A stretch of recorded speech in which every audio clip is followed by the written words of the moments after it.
Saudara-saudari dan anak-anak yang terkasih dalam Kristus, dari Novisiat SVD Kuburuteng Manggarai Flores NTT, saya Pastor Freddy Zahadin SVD menyampaikan ucapan selamat jumpa lagi lewat siraman rohani. Hari ini Selasa 22 November 2022. Injil hari ini diambil dari Lukas bab 21 ayat 5-11. Kita diingatkan untuk selalu menjaga keseimbangan antara urusan jasmani dan rohani. Marilah kita berdoa memohon penerangan Roh Kudus. Dalam nama Bapa dan Putra dan Roh Kudus, amin. Tuhan dan Allah kami, puji dan syukur kami haturkan kepadamu karena Engkau mengingatkan kami bahwa segala sesuatu yang bersifat duniawi pada waktunya akan binasa. Sebaliknya, barang-barang surgawi bersifat kekal. Tuhan, kami mohon kuatkanlah iman kami, agar kami selalu tekun dalam iman dan setia menjalankan tugas dan tanggung jawab kami sebagai pelayan-Mu. Semoga kami pun selalu promosikan hal-hal surgawi dalam hidup harian kami. Tuhan, utuslah Roh Kudus-Mu, terangilah pikiran dan hati kami, agar sabda-Mu yang akan kami dengar dapat kami pahami dengan baik, dan isi pesan-Mu dapat kami hayati dan amalkan dalam hidup harian kami. Doa ini kami sampaikan dengan perantaran Kristus Tuhan kami. Amin. Tuhan sertamu dan sertamu juga. Inilah Injil Yesus Kristus menurut Lukas. Dimuliakanlah Tuhan. Ketika itu beberapa orang berbicara tentang bait Allah dan mengagumi bangunan yang dihiasi dengan batu indah dan berbagai macam barang persembahan. Tetapi Yesus berkata kepada mereka, akan tiba harinya segala yang kalian lihat di situ diruntuhkan, dan tidak akan ada satu batu pun dibiarkan terletak di atas batu yang lain. Lalu murid-murid bertanya, Guru, bila manakah hal itu akan terjadi? Dan apakah tandanya kalau itu akan terjadi?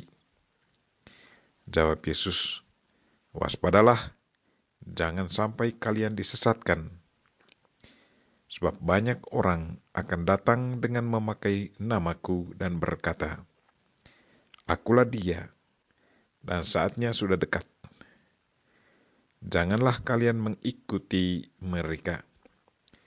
Dan bila kalian mendengar kabar tentang perang dan pemberontakan, janganlah kalian terkejut.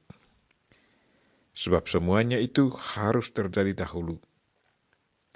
Tetapi itu tidak berarti kesudahannya akan datang segera. Kemudian Yesus berkata kepada mereka, bangsa akan bangkit melawan bangsa, dan kerajaan melawan kerajaan. Akan terjadi gempa bumi yang dahsyat, dan di berbagai tempat akan ada penyakit sampar dan kelaparan. Dan akan terjadi juga hal-hal yang mengejutkan dan tanda-tanda yang dahsyat dari langit. Demikianlah sabda Tuhan. Terpujilah Kristus.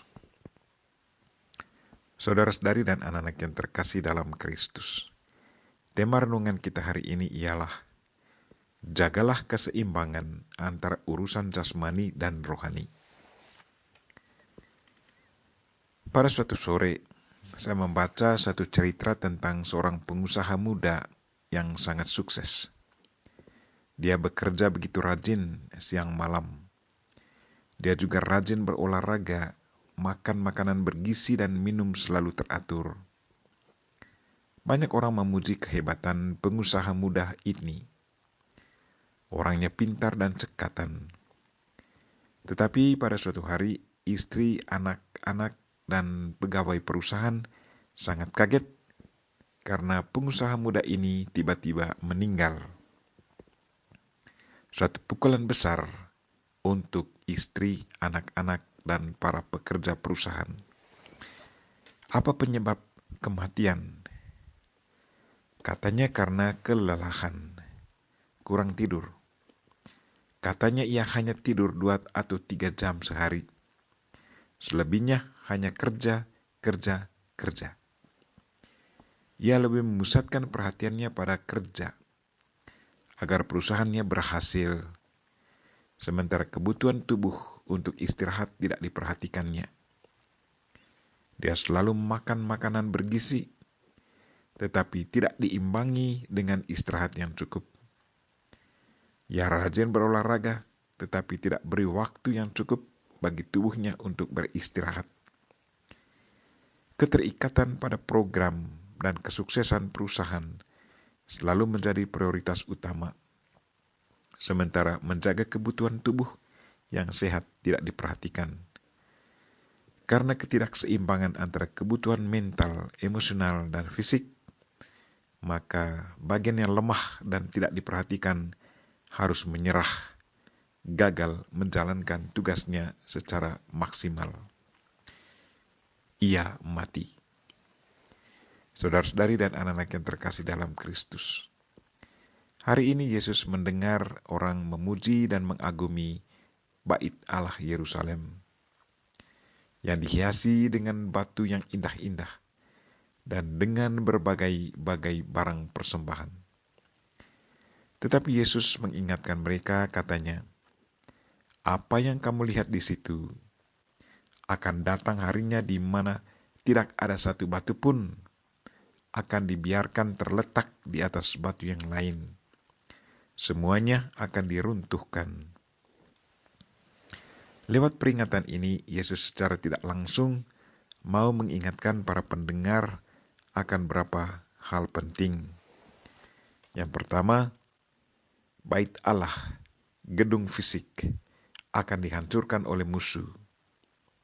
Dan benarlah yang terjadi. Tahun 70, kota Yerusalem dikepung oleh tentara Romawi.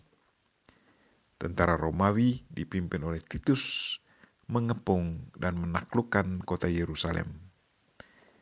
Bait Allah dihancurkan.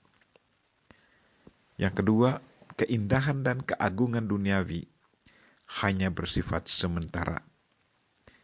Akan tetapi, akan tiba waktunya jadi pudar dan tidak bertahan lagi. Pada waktunya akan hancur. Yang ketiga, manusia harus selalu berjaga-jaga karena ada orang yang menyesatkan orang lain. Dan yang terakhir, keempat, Yesus juga mengingatkan para pengikutnya untuk selalu tekun dalam iman dan prioritaskan kehendak Tuhan dalam kehidupan setiap hari. Iman dan karya amal akan menjadi jaminan keselamatan di dunia akhir. Saudara-saudari dan anak-anak yang terkasih, jagalah keseimbangan antara kebutuhan biologis, emosional, mental, dan rohani. Ingatlah selalu bahwa segala sesuatu yang bersifat duniawi pada waktunya akan hancur, tetapi yang bersifat surgawi akan hidup selama-lamanya. Marilah saudara-saudari dan anak-anak yang terkasih, sebagai murid Kristus, kita harus selalu menjaga keseimbangan antara kebutuhan jasmani dan rohani. Janganlah terikat selalu dengan hal-hal duniawi. Keterikatan kepada hal-hal duniawi akan sangat berbahaya bagi kehidupan rohani kita di hari akhirat. Karena di mana hati kita berada, maka fokus perhatian kita pun akan lari ke sana. Kita berdoa semoga Tuhan selalu menguatkan iman kita, agar kita selalu tekun dan setia menjalankan tugas dan tanggung jawab kita sebagai pelayannya. Dan semoga berkat bantuan Tuhan, kita selalu sanggup menjaga keseimbangan antara urusan jasmani dan rohani. Kita memohon Bunda Maria untuk selalu mendoakan kita agar kita selalu mampu mempromosikan hal-hal surgawi dalam hidup harian kita. Amin. Marilah kita mohon berkat Tuhan. Tuhan bersamamu dan bersama rohmu. Semoga saudara sekalian dan mereka yang kita doakan hari ini, secara khusus mereka yang sakit, dan segala aktivitas kita hari ini diberkati oleh Allah yang Maha Kuasa, Bapa dan Putra dan Roh Kudus. Amin. Terima kasih sudah nonton. Jangan lupa like, subscribe, dan share ya.